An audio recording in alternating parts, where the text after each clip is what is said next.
पर पुत्र का वैसे ही अधिकार हो जाता है। तो विष्णु पुराण तो उनको अपने पिताजी से मिल गया और वेद आदि का उन्होंने अध्ययन किया, उसका विभाग किया। ऐसे महाभारत जैसे दिव्य दिव्य ग्रंथों को उन्होंने रचा, उन्होंने समाज में प्रसारित किया और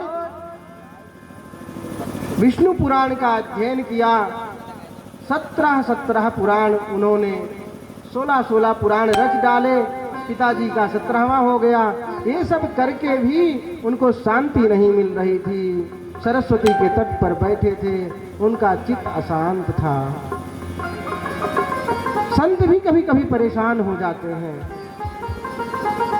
ये सब देख करके नारद जी महाराज तो भगवान के मन है आ गए।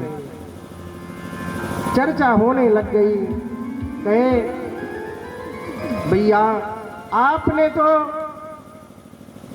बताया कि मेरा मन बहुत समझ में नहीं आ रहा है, क्या करूं, कहां जाऊं, कैसे मेरा मन अशांत हो रहा है। उन्होंने कहा भैया आपने इतना वेद पुराणों का निरूपण किया है, लेकिन आपने भगवान श्याम सुंदर कृष्णचंद्र का चरित्र नहीं लिखा। आपने लिखा तो है महाभारत में, बहुत कुछ लिख डाला है, लेकिन उसमें यहाँ मार वहाँ काट ऐसे ऐसे दृश्य आपने दर्शाए हैं कि भगवान की भगवत्ता वहाँ उतनी नहीं झलकती है। इसलिए आप भगवान के गुणानुवाद को, चरित्र को थोड़ा सा ओतप्रोत कीजिए।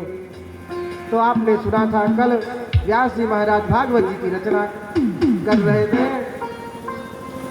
ऐसी भगवान की अमृतमयी कथा है। भैया सही हो गया, आवाज बदल गई।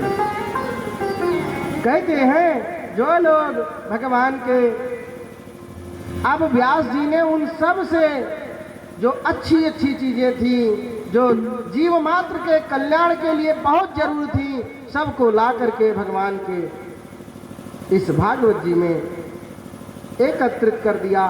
कायेन वाचा, कहते हैं कुमारा ऊचु, जो चारों भैया सनकादिक महर्षि हैं, कायेन वाचा मनसा पिपातकम और नित्यम प्रकुर्वन्ति सठाहठेन ये परस्वभुष्टा मलिना दुराशयः सप्ताह यज्ञेन कलौ पुनन्ति ते।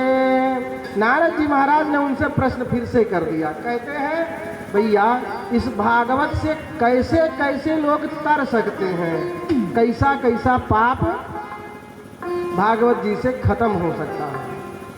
तो कहते हैं कायेन वाचा मनसा पिपातकम, हाथ से अपने शरीर से किया हो, मन से किया हो, वचन से किया हो, और थोड़ा थोड़ा नहीं, बहुत बहुत 60 बहुत ही बड़ा जो पाप ताप करने वाला है, ऐसे 60 मूर्ख कहा गया है। कहते हैं परस्वपुष्टा मलिना दुराशया, जो नीच योनि में भी हो, जीवन में कुछ किया ही ना हो, मतलब लिस्ट बना करके केवल हमको गलत ही काम जीवन भर करना हो, ऐसा भी व्यक्ति अगर हो तो सप्ताह यज्ञेन कलौ पुनन्ति, उसका भी इस सप्ताह विधि से भागवत जी के द्वारा कल्याण हो जाएगा।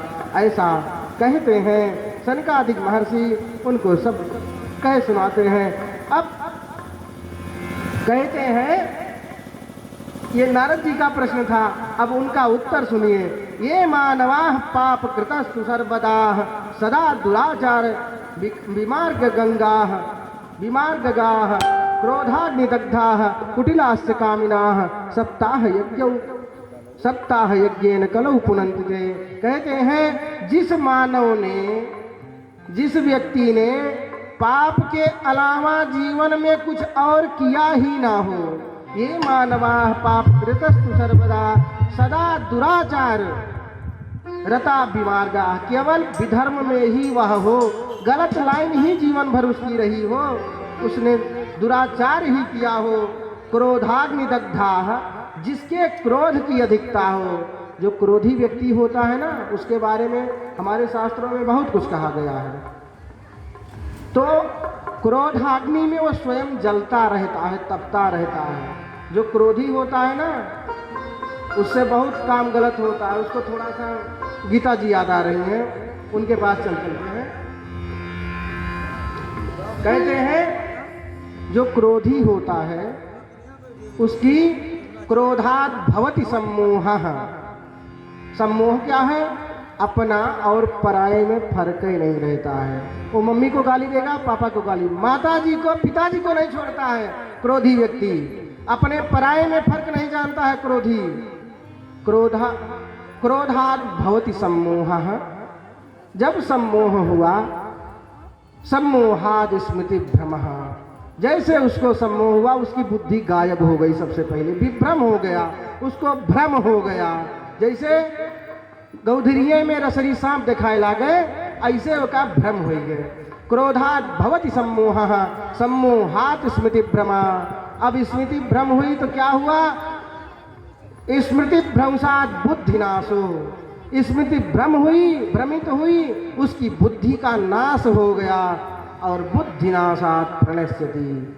बुद्धि का नाश हुआ, अपने पराये में, छोटे बड़े में किसी में कोई विचार नहीं कर पाता है और उसका पतन हो जाता है। बुद्धि नाशात प्रणश्यति। ऐसा कष्ट देने वाला है। तो वही कहते हैं क्रोधाग्नि दग्धा, वो क्रोध में जलता रहता। वो क्रोधे में आई गए, का करे? अब जो ना आप